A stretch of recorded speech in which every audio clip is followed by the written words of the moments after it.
Hello everybody, this is Hammer Striker here. Today I've got the latest in the Jericho series from IWI.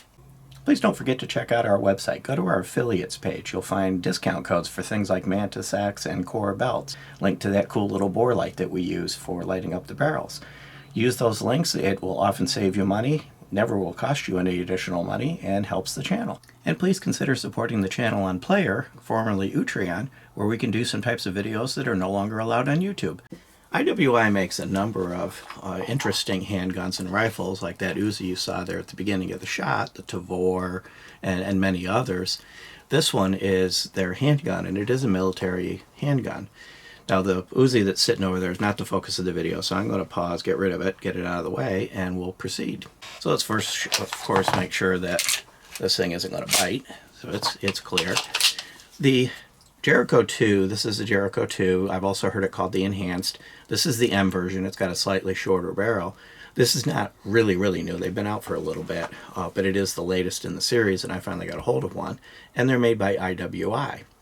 IWI has historically made very good quality rifles and handguns.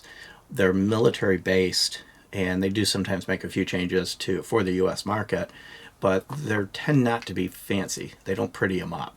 Now they did for a while make some Desert Eagles, and those are known to be a little bit over the top and ostentatious. You got the Tiger Stripe one, things like that. But that was kind of more of a sideline than their typical military-based handguns and rifles. This is a DASA.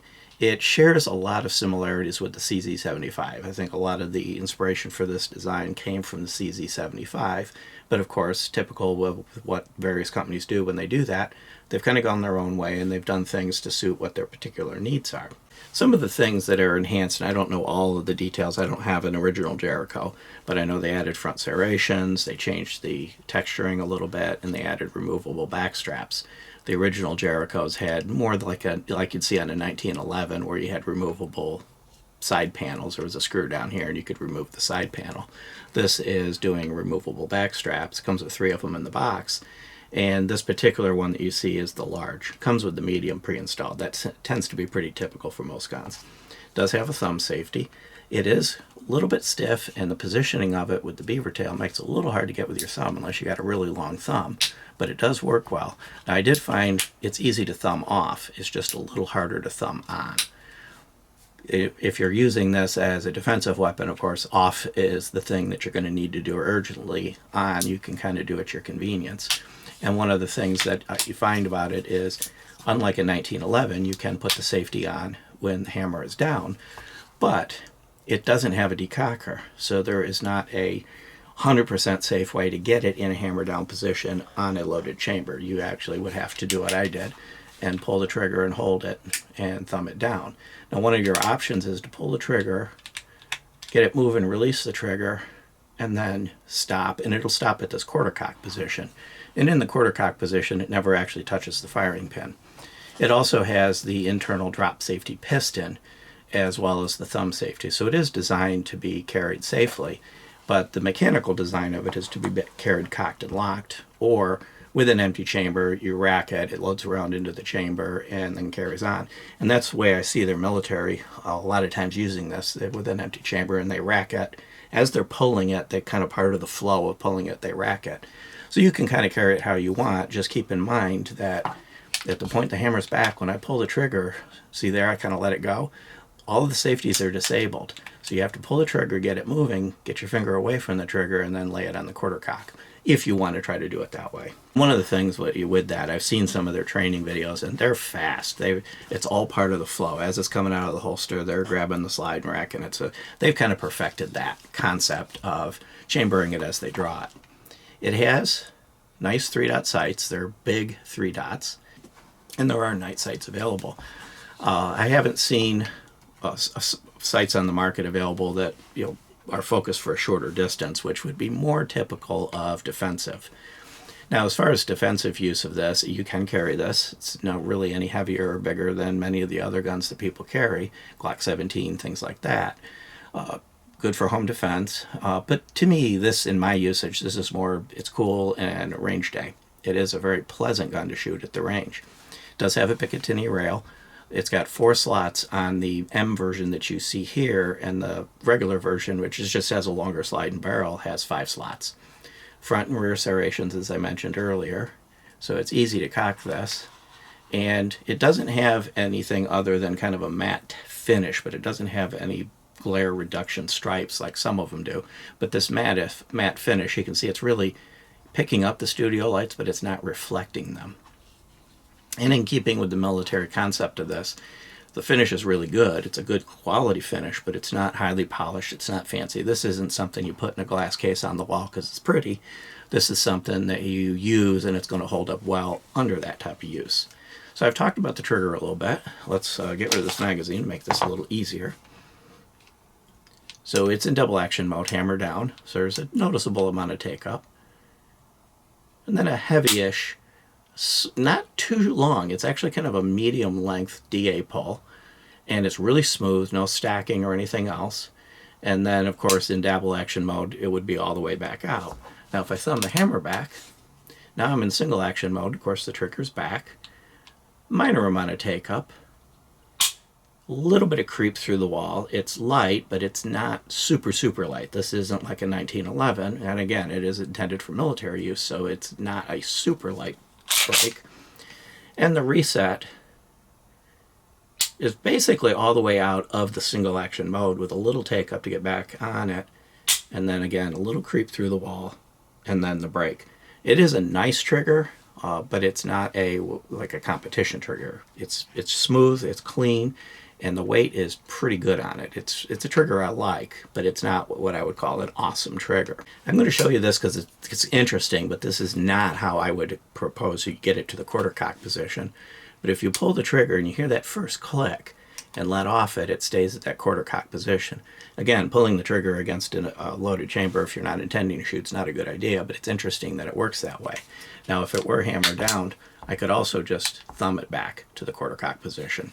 So that quarter cock is accessible from a couple different ways. Nice gun, really. It was reliable at the range. It worked from the first round to the last round. Knowing about the sights, I was able to compensate for a printing low, but that's not a defect. It's just the way it's designed. And we were using it in indoor range, which is a much shorter range than this was designed for. So you're going to get that. Controls are nice. They're easy to get to, but they are kind of way out there.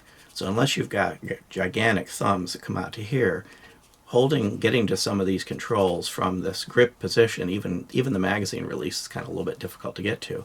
Now if you have the smaller back strap on it, that'll bring your thumb forward. But I will say the magazine release does work well.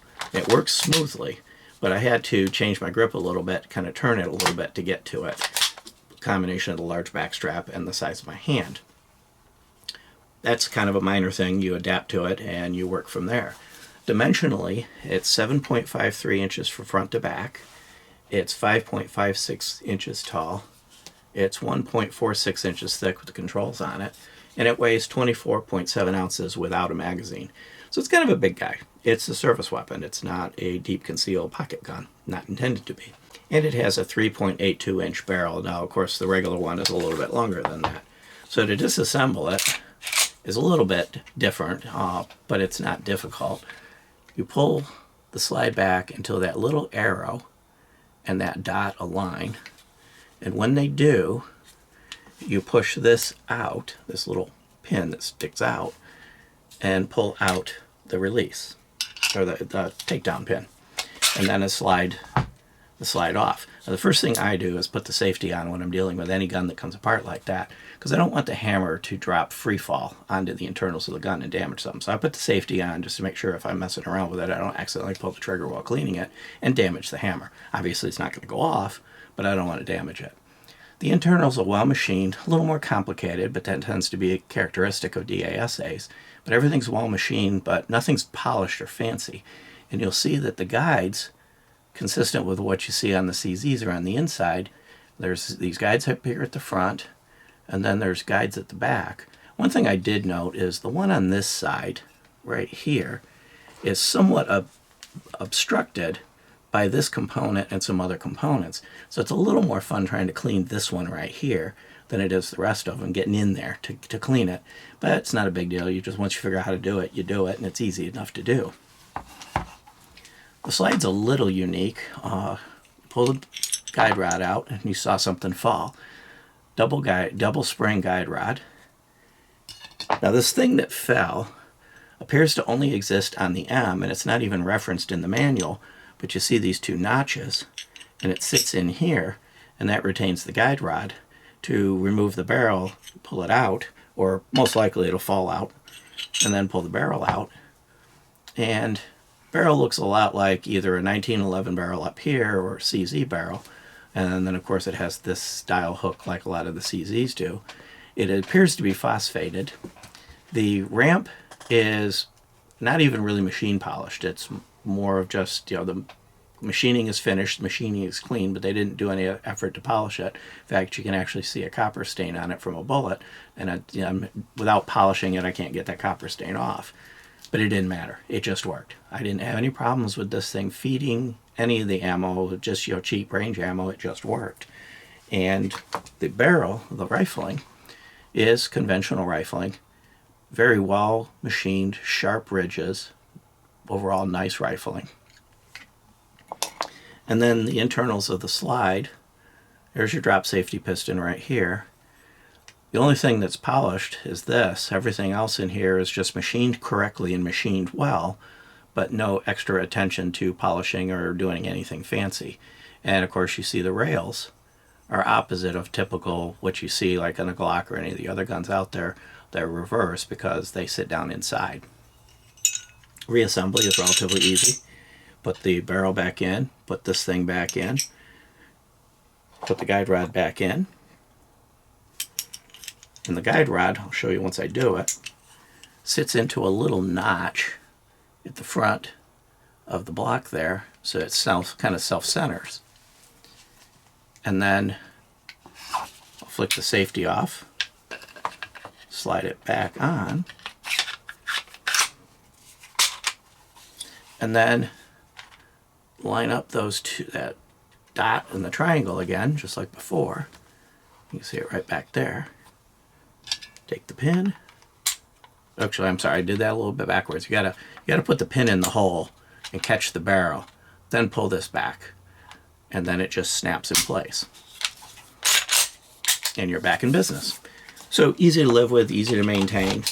Different than the polymer wonders that are currently out there, but not difficult, no tools. Did it with my finger.